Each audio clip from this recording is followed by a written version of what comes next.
Ew, what's that? What? Oh, Look down. well, that's coming home with me. You're not. No, I'm sorry that you're not. What are you doing? No. No, it's coming home with me. This is my collection. Get out of there. Sorry. Sorry. This is advertising 8 days a week. The touring year is now streaming on Hulu and Spotify. Listen to the Beatles on Spotify. I'm against Spotify. Not a fan. But I am in favor of collecting memorabilia. So I'll put this somewhere in the room probably.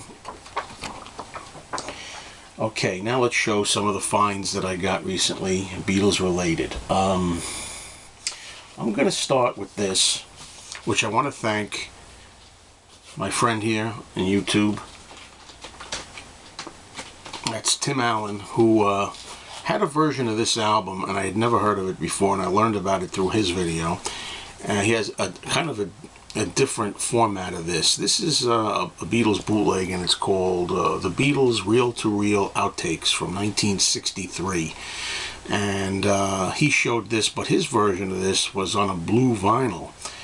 This is a picture disc. Alright, and I will just show you what it looks like front to back. You know, I immediately went online to try to find a copy of this for myself. And as you can see, I did. This particular record has 1963 studio outtakes, and I have all this stuff already on CDs and vinyl, but it was nice to have a whole bunch of them together here in one shot, and I thought that would really be fun to acquire. And I've played the whole thing already, because one of my favorite things when it comes to collecting Beatles is our studio sessions. That's what I like to hear more than anything else, more than live, you know, more than different mixes. I like to hear studio session outtakes. Now Tim Allen's, like I said, copy was on blue vinyl. It was really nice, and I saw that online. It seemed to be more expensive, and also I saw a clear vinyl version of this, so I'm a little mixed up. I tried to get information online on this. I can't really find it. I want to know what the deal is. Is this a knockoff? I mean, are the blue vinyl and the clear vinyl versions ones that are better sound? I played this, and you know, the material of these sessions are usually, when you find them, very good. The sound quality is still pretty good on this, but not as good as some of the CDs I have, and even some of the vinyl, like on the original ultra rare tracks records that I came across in the 80s. I just didn't find the sound as good. So I'm wondering if this is the same quality as the blue. I mean, you know, you can hear everything very clearly, and you know, but not as you used to on CDs and some other early vinyl. That's all. It sounds like it, you know, obviously like taken from those, you know, rather than being like a master source. It seems like it was recorded off the others. So anyway, oh, I didn't talk. Let me talk more about the tracks on here. You got stuff on here like There's a Place, several takes of There's a Place. I Saw Her Standing There, Misery, From Me to You, Thank You Girl, Hold Me Tight, and Don't Bother Me. Now the only thing that really is kind of unfortunate about this is, as I say, I bought these all because I like the idea of having them all together, but still they jump around here. Like, why would you get, like, I don't know, you know, you get There's a Place take 1, 2, and 4. What happened to 3? You know, and then you get like take 10 of There's a Place, and then back to take 7. You know, you go 1, 2, 4, skip 3, then you go to 10, and then back to 7. They're not in sequential order. And then you get like I Saw Her Standing There, take 4, 5, 6. Then you get another take of There's a Place thrown in before you get to I Saw Her Standing There, take 11. What happened to 9? 9 is one of the best takes. 2 is a great take. In other words, I just don't understand why they don't just go straight ahead and put everything straight in order. That would be the ultimate to me. If somebody would put out a complete bootleg set of all the outtakes of the Beatles and have them done in order, because you know, as anybody who knows, who collects these things, some CDs and some records you'll have takes 1 and 5, other ones you'll have 2, 4, and 9. You know, YK just can't dedicate an album straight through 1, 2, 3, 4, 5, 6, 7. Although that's what I'd like to hear. In fact, I wouldn't mind if this entire record was "There's a Place" or "I Saw Her Standing There." They do another record with other tracks. I guess for most people, you know, they don't want to hear the same track over and over and over again. Me, I like to hear the development of a song in the studio and how it's coming along. So I really would get off on that.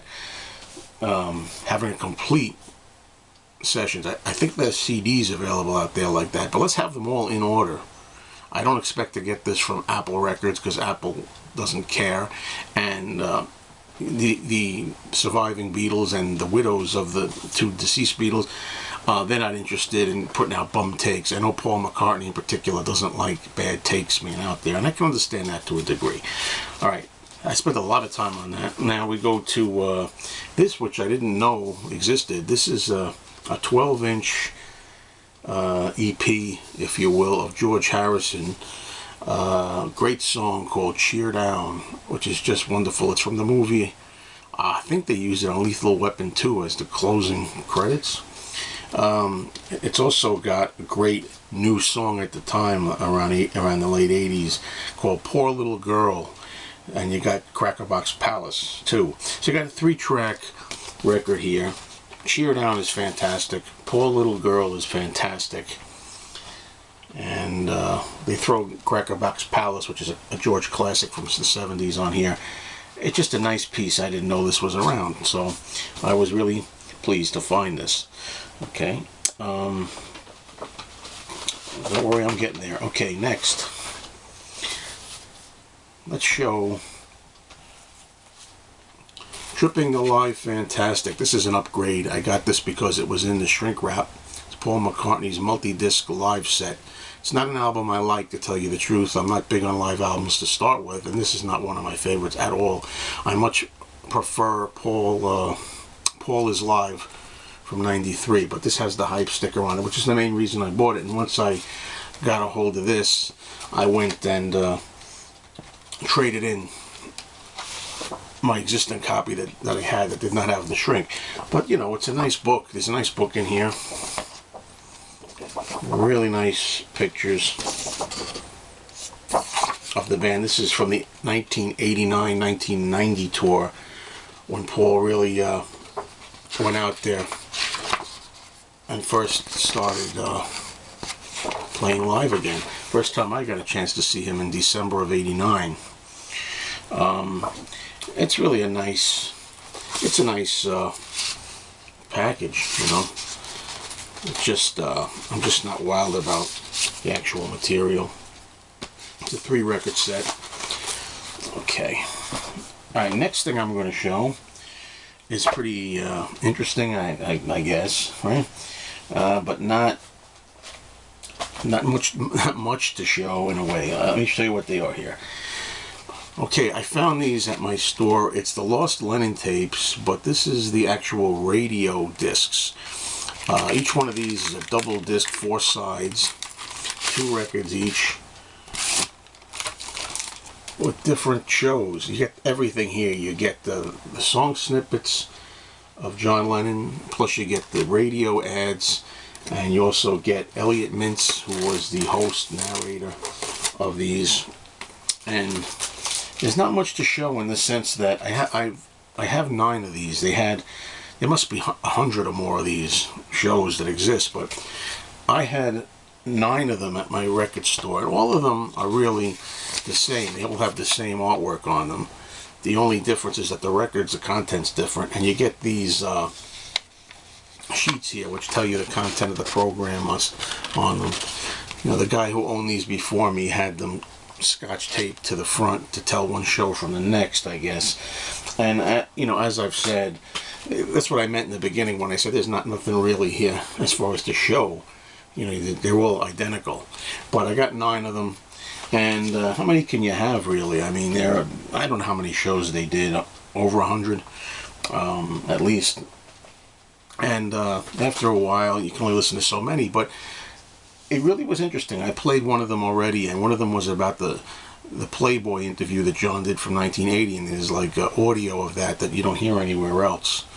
It hasn't even appeared on the 1983 album that came out, Heart Play, with John and Yoko. This is totally different.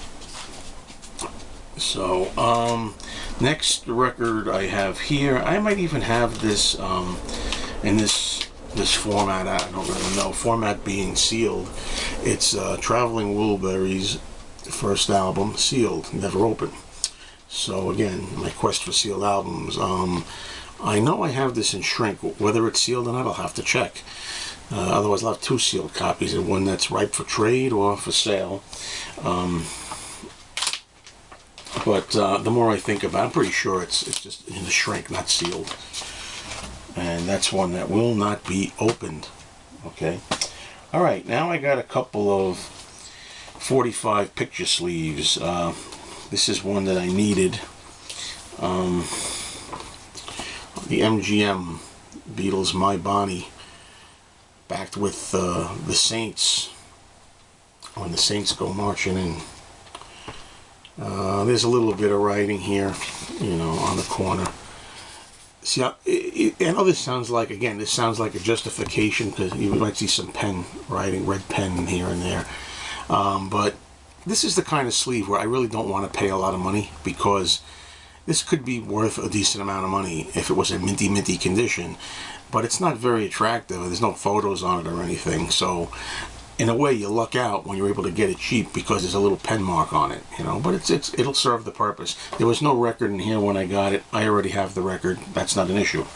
So I will put the record in there. Now, next item I have here, this is an upgrade. It's a picture sleeve for Ballad of John and Yoko. And this is in really nice condition compared to the one that I have. And Old Brown Shoe was on the back. And, I don't know, again, not perfect. When you have a white sleeve like this, it's not perfect. I mean, you want to get nitpicky and say there's a scuff over here somewhere. You know, but, alright. And guess what? That's it. So that's my Beatles Finds video. I'm going to be making vinyl finds of all kinds. I got a lot of non-Beatle records too to show. I'll make another video right after this. Thanks everybody for watching.